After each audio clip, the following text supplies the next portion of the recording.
What's up, YouTube? We're back with another video. Today we have a 2004 Mitsubishi Lancer. You can see it's customized, got some rims lowered, etc. Nice little car. We did a 911 with the speaker setup. You're gonna see that in the video here. This car has been through it. People have cut wires, put in new wires, all kinds of crazy stuff. Actually relocated the radio down here. You guys will get to see all that. This is kind of a part 2. You didn't get to see part 1. You're gonna see it in the beginning of this video. We're putting a sub in here, and we've tried kind of helping a friend out with this car. So the radio stuff, no, we took care of that. We did the best we could, and now he wants to put a sub. So the sub we're doing is we have a skosh, whatever you want to call it, 12-inch box that you build yourself. We got a used subwoofer. I think it's 400 watts RMS. It can handle up to. Here's a model number. It's just, you know, something that he had laying around that we're going to try to use. Then we have our amp kit from Walmart. And this is really a non-traditional video. Again, this isn't something we would normally install here at Mobile Max.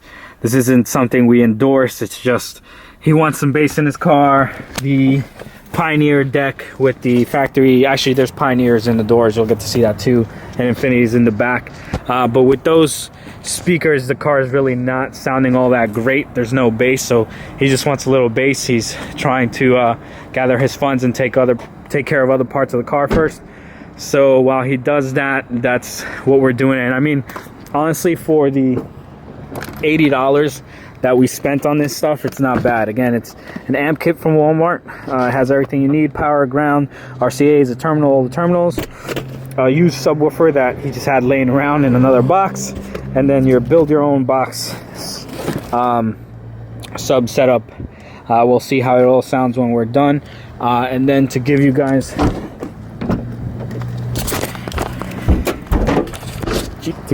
a view, here's the amp we're going to be installing. We're thinking about mounting it back there. And then the actual battery in this vehicle has been relocated. So the battery's actually already in the trunk, so we don't need as long as a power wire run, as the battery's already here. But alright guys, now that you know what we're going to be doing to this car, we're going to pull it in. We actually have a little garage here we can work with, so we don't have to be out in the rain. And we'll get started. Again, we are going to do the radio, all 4 speakers, and a sub and an amp in the trunk. Nothing crazy sound quality, really a budget system that we're going to try and tune to make sound the best. So let's get started with that. Alright guys, I hope this is never a familiar sight to you. This Evo, someone's been here, obviously. You can tell the battery, you know, some of the wiring we took out. So laying right there for now, but you could definitely tell someone's been in here. And look at the mess they've made. Oh man, poor Evo. So looks like we have some wire tapping. Then they terminated this off. Looks like maybe this was a remote at one point. Some really bad wiretap splicers, whatever you want to call them. And then this whole thing is just, geez. And then we have some random speaker wire that's capped off, and just a bunch of other random wiring. I'm gonna get this cleaned up. I'll show you what it looks like when it's done, and then we'll actually start the installation. Alright guys, so like we mentioned before, it's getting a simple Pioneer single DIN.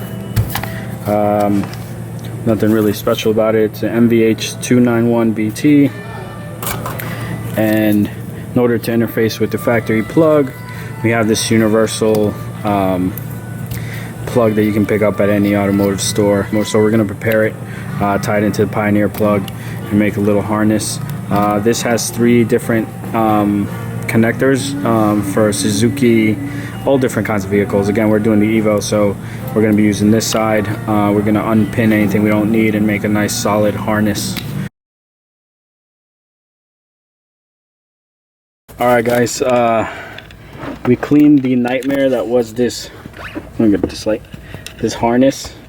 It was cut, we had to solder, cleaned it up, then we got our harness all set up. Let me get this off. We got our harness for our Pioneer all set up, our antenna, our mic, everything's all ran. We just finished running the amp wires, so we're gonna hook everything up now, but this was a mess. And then Mitsubishis don't have any ground, so we made our own ground. As you can see, we grounded it there. We have our quick disconnect in case we actually need to remove this harness at any point. We have our mic. Our mic's up there, and now it's time to plug in our RCA. Now let's talk about what comes in this amp kit. So this is the amp kit from eBay. It's the 1600 watt amp wiring kit. Comes with battery terminal, fuse holder, get some light on that, battery terminal, fuse holder, 16.5 feet of power wire, 2 feet of ground wire, a RCA cable, your remote turn on terminals, and then complete instructions which are there. So let's go through these wires quick. So first we have our ground. As you can see, it has two, let me get that to focus up. It has two screws for you to drill onto it, so that's your ground wire. It's kind of thin, it doesn't really feel like true 4 gauge, but it is what it is. You have some of your terminals here, your remote wire, which is really thin, they usually always are. Your RCAs, which are twisted cable pair RCAs, it's just single, left and right. It's not 4 anymore, it's just, 2-channel RCAs. And then your power wire with a inline fuse in it. And that's what the fuse looks like. So it's not the best fuse in the world, but again, it is what you get. And then the instructions. So we don't need 16 feet of power wire. Our battery is actually right there. So we're just going to run the power wire to there. Our ground wire, we're going to perfect place the grounds. You can see this Evo doesn't have any trunk lining, so it's not really a big deal. Our RCAs we're going to run up the right side, along with our remote turn on wire, because this battery, since it has been relocated, all the power wire comes down this end, and we don't want to cross our signal and put some noise into our RCA signal. So I'm going to wire this all up, and then I'll show you guys what it looks like when it's done and mounted. So yeah guys, for the amp, we ended up picking this up from Walmart because it was the only thing around that was open. And it actually puts out 240 watts bridged at 4 ohms, which is more than enough power for the little setup that we got going here. It's a nice little amp. It doesn't look terrible up there. We have it on some plywood, and then it's mounted onto that. So the installation's kind of out of the way. Once you get all the truck line in here, it'll look good. And then this amp isn't too bad. It has good reviews from Walmart and on Amazon. We've demoed it. We tested it for ourselves, and everything sounds good so far. It doesn't have the best settings, but it gets the job done. And then here's the disappointment. Again, when you're using used audio equipment and you don't test it and you don't have a way to test it, these are things that can happen, so just know that. Alright guys, so we've managed to get all the wiring correct. So here's our ground. You can see we shut it off the paint, and then it's bolted on the back, and then all the wires running around there. You get some light. So from the battery around here, they're zip tied and going through this little pocket. And then the big amp that we were going to use, we actually took out because that amp didn't work. That's kind of the risk you take with used stuff. It is what happens. So we went to Walmart and we picked up this guy. We have it mounted here in the corner. It fits pretty well. And then we're trying to figure out exactly where we're going to put the sub. But it's looking like it's going to go in this corner. And then let me show you the wiring for the RCAs and the remote wire. So you see it starts there and then runs all the way up, continues to here, and then up and through the dash and to the radio. Had a lot of problems with this car. It's been a big nightmare. All the speaker wires for some reason were cut to the original speakers. We had to strip and then solder them back together. Every single speaker was like that for some reason. Now we're to the final stages. We're gonna get to put the sub in. Here's the DIY box we were using. This box comes ready to build. It's all in pieces and it has instructions on how to build it. What do you think of the box? I think for the price and how easy it is to put together, I think it's pretty good. Pretty good. Yeah, so we just got to put these final screws, guys, and then we'll put it all together and give you a little demo. Sub, it takes screws here, here, here, here, so it kind of all fits together into its grooves, like, you know, like IKEA furniture. But then it gets screwed down, and it's not the best box, but it's not the worst box. And for $40, you really can't go wrong. All right, guys, after some more troubleshooting, we finally got everything situated. As you can see, got the back seats back in, the radio all together.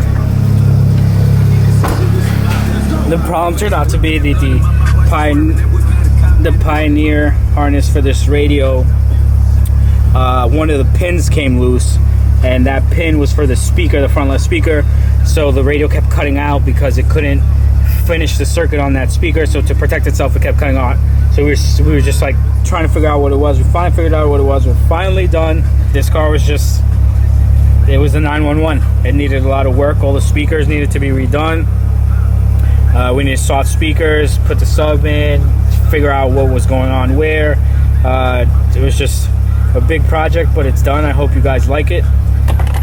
This video took a lot to produce, so make sure you give the video a like.